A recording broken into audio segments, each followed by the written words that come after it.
GFM's TV.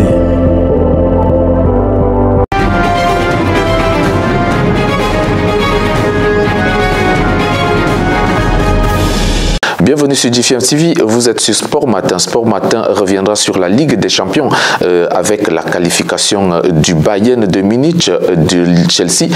Il y a également Benfica de Lisbonne qui est passé et aussi l'équipe du Milan AC. On reviendra aussi sur une actualité qui s'est déroulée du côté du Brésil avec João Victor Gomes da Silva, un jeune basketteur qui a reçu, n'est-ce pas, dans son compte des milliers d'euros par erreur faite par son club. On parlera aussi de cette affaire entre Hatem Ben Arfa et son ancien club, le Paris Saint-Germain. L'ancien international français a eu gain de cause dans un litige concernant les deux personnes.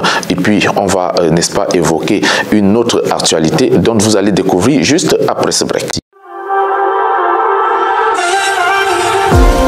GFM's TV.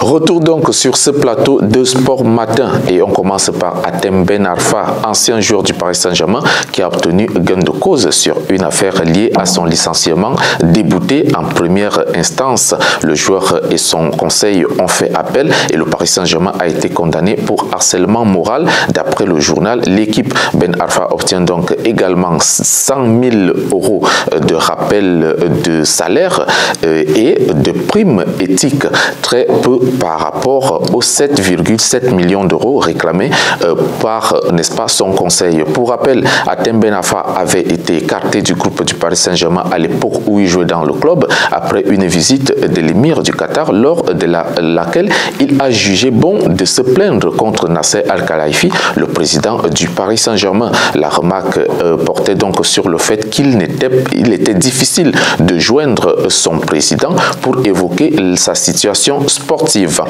1,89 million de réals, soit environ 350 000 euros. C'est la somme que João Victor Gomes da Silva a eu la surprise de voir crédité sur son compte en banque. Son club Flamengo de Rio a donc tout simplement confondu le joueur de basketball avec un homonyme footballeur ayant le même nom que lui. Ce footballeur a été vendu par le club en janvier à Wolverhampton du côté de l'Angleterre. J'ai eu peur parce que j'ignorais la provenance de cet argent. Je pensais que quelqu'un avait fait une erreur lors du dépôt de l'argent ou quelque chose comme ça. Mon parent m'a également dit de faire attention car quelqu'un pouvait utiliser mon compte pour blanchir de l'argent, a raconté le jeune homme de 19 ans, joueur de basketball du côté du Brésil. Le club a promis tout régler dès que possible.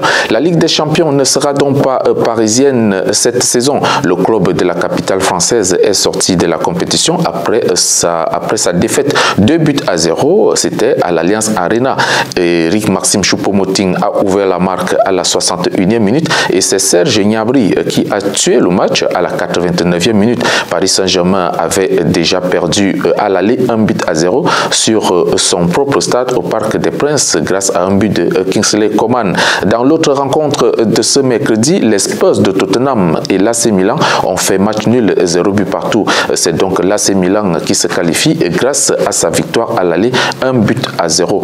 On connaît donc déjà les 4 quarts de finalistes qui sont donc connus: Chelsea, Benfica, Bayern de Munich et l'AC Milan. La scène s'est déroulée aux Pays-Bas où Dilano, jeune supporter du PSV Eindhoven, a été condamné ce mercredi par le tribunal de Den Bosch du côté des Pays-Bas à 3 mois de prison, dont un avec sursis pour être entré sur le terrain et avoir frappé le gardien de but du FC Séville, Marko Dimitrovic, lors du barrage de Ligue Europa. Le jeune supporter devra également respecter une mise à l'épreuve de 2 ans et une interdiction du stade sur cette même période.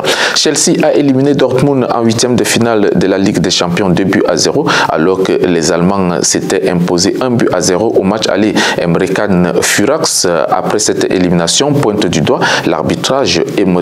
Makeli qui a accordé un penalty aux Blues sur une faute de main de Marius Wolf. Kais Havertz tire une première fois et rate. M. Makeli juge de reprendre le tir au but parce que les joueurs sont entrés dans le carré avant le tir du Blues. La deuxième tentative est bonne pour Havertz qui inscrit le deuxième but de Chelsea, synonyme de qualification.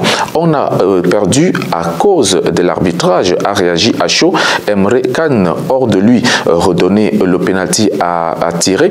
Comme ça, comment c'est possible? Je ne comprends pas. L'arbitre a été très mauvais aujourd'hui. La façon dont il nous a parlé avec arrogance, on jouait ici à Stamford Bridge. Peut-être qu'il a eu peur des supporters. Je ne sais pas. Ça n'allait pas du tout. Havertz s'arrête, il retire et puis l'arbitre ne dit rien. C'est donc exprimé Emre Can, le joueur du Borussia Dortmund. Comme on le pressentait, Corinne Diacre n'est plus officiellement sélectionneuse de l'équipe nationale de football féminin de France. La Fédération française de football réunie ce jeudi par son comité exécutif a rendu le verdict après les départs de certaines joueuses cadres comme la capitaine Wendy Renard. Il y a également la parisienne Kadidiatou Diani qui a, n'est-ce pas, quitté la sélection. On va aussi évoquer le départ d'Antoinette Katoto. Ce sont donc là les trois joueuses majeures qui ont décidé de quitter la sélection. Cette dernière lui reproche à Corinne Diacre un mauvais management, pas à la hauteur des attentes. À moins 5 mois de la Coupe du monde féminine de football que l'Australie et la Nouvelle-Zélande vont donc accueillir, l'équipe de France de football féminin passe un moment de turbulence. C'est terminé pour Sport Matin. On se retrouve très bientôt avec d'autres actualités, surtout restez sur GFM TV.